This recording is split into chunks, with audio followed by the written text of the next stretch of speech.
നമസ്തേ. കന്യാകുമാരിയിലേക്ക് വിനോദയാത്ര പോകുമ്പോൾ ആ 10 വയസ്സുകാരന് ഒരാഗ്രഹമേ ഉണ്ടായിരുന്നുള്ളൂ. അവിടെ നീളത്തിലുള്ള ഒരു കുഴൽ കിട്ടും. അതിൻ്റെ ഒരു വശത്തുകൂടെ നോക്കിയാൽ അകത്ത് വർണ്ണചിത്രങ്ങൾ ധാരാളം കാണുവാൻ കഴിയും. പക്ഷെ അത് തിരിക്കുമ്പോൾ പല പല വർണ്ണപ്പൂക്കൾ ഉണ്ടാകുന്ന ഒന്നായിരുന്നു അത്. പിന്നീട് കുറേ കാലത്തിന് ശേഷമാണ് മനസ്സിലായത് അതിൻ്റെ പേര് കാലിഡോസ്കോപ്പ് എന്നായിരുന്നു. ഇന്നലെയും ഇന്നും വന്നിരുന്നൊരു കാലിഡോസ്കോപ്പ് തിരിച്ചുകൊണ്ടേയിരിക്കുകയായിരുന്നു. ഒരുപാട് രാമായണത്തിൽ നിന്ന് ഒരുപാട് വർണ്ണപ്പൂക്കൾ സൃഷ്ടിക്കുവാൻ കഴിഞ്ഞ ഒരു കാലിഡോസ്കോപ്പായിരുന്നു പ്രിയപ്പെട്ട ശ്രീ മുല്ലക്കര രത്നാകരൻ എന്ന് പറഞ്ഞു തുടങ്ങാനാണ് ഞാൻ ആഗ്രഹിക്കുന്നത്. അദ്ദേഹത്തിൻ്റെ ഭാഷയിൽ പറഞ്ഞാൽ രത്നാകരൻ രാവണൻ്റെ ജന്മവും വാൽമീകി രാമൻ്റെ ജന്മവുമാണെന്ന് ഇന്നലെ പറഞ്ഞു.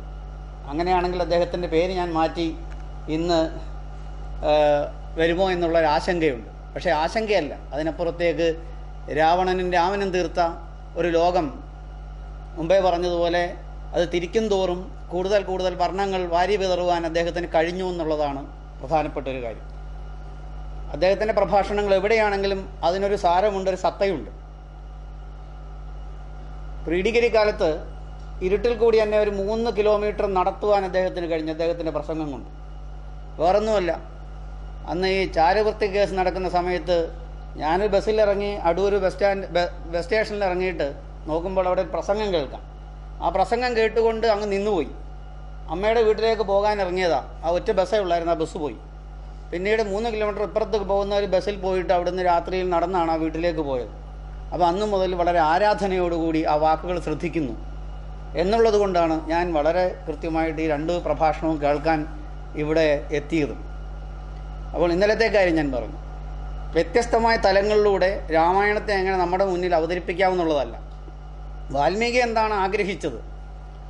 അവൾ പണ്ടൊരു കാട്ടാളനെ നാട്ടാളനാക്കി, നാട്ടാളനായ കാട്ടാളനെ കൊണ്ട് മറ്റൊരു കാട്ടാളനോട് അരുതു കാട്ടാള എന്ന് പറയാൻ കഴിഞ്ഞ വാൽമീകിയാണ് അദ്ദേഹം ഇന്നലെ പരിചയപ്പെടുത്തിയത്.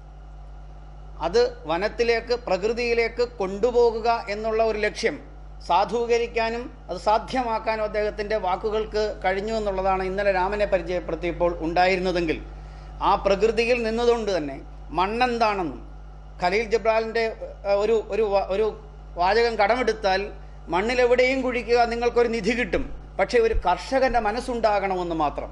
അദ്ദേഹം ഇന്ന് പറഞ്ഞു വെച്ചത് അതാണ്. മണ്ണിലെവിടെയും കുഴിക്കുക, നിങ്ങൾക്കൊരു നിധി കിട്ടും, ഒരു കർഷകൻ്റെ മനസ്സുണ്ടാവുക, അതാണ് ആവശ്യമെങ്കിൽ ഇന്ന് നമ്മളെ പറഞ്ഞു വെച്ചതും മണ്ണിൽ കുഴിച്ചപ്പോൾ കിട്ടിയ ഒരു നിധിയായിരുന്നു സീത എന്നാണ്.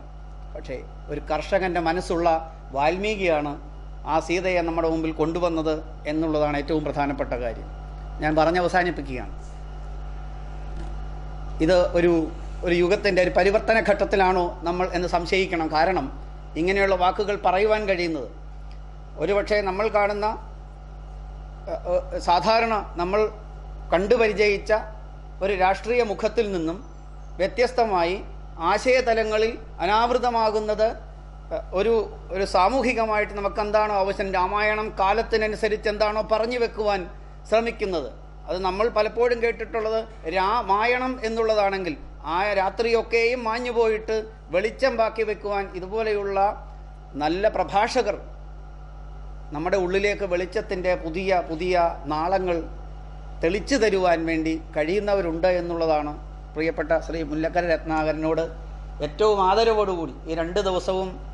അത് ഒരുപക്ഷെ എന്നെ സംബന്ധിച്ചോളം വ്യക്തിപരമായിട്ട് കോട്ടയത്ത് ഞാൻ ആദ്യമായിട്ടാണ് ഒരു വേദിയിൽ നിന്ന് സംസാരിക്കുന്നത്. ഒരു വ്യാഴവട്ടക്കാലമായിട്ട് കോട്ടയത്ത് വന്ന് പല പ്രഭാഷണങ്ങളും ഇവിടെ നിന്നിരുന്നും പുറകിലൊക്കെ ഇരുന്ന് കേട്ടിട്ട് പോയതല്ലാതെ പ്രിയപ്പെട്ട ശ്രീ പോൾ മണലിൽ കാണിച്ച ഒരു സാഹസം, അല്ലെങ്കിൽ ഊട്ടുക്ക് വന്നവൻ പെണ്ണുക്ക് മാപ്പിളായ അവസ്ഥയിൽ ഞാനിവിടെ ഈ പ്രഗത്ഭമതികൾക്ക് മുന്നിൽ നിന്ന് സംസാരിക്കുവാൻ ഇതൊരു നിയോഗമായിരിക്കാം.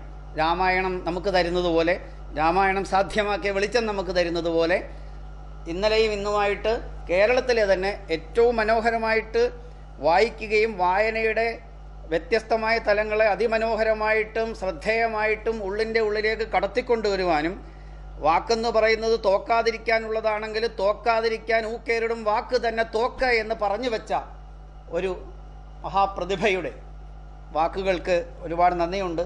ഞാൻ അവസാനിപ്പിക്കുകയാണ്. നമസ്തേ.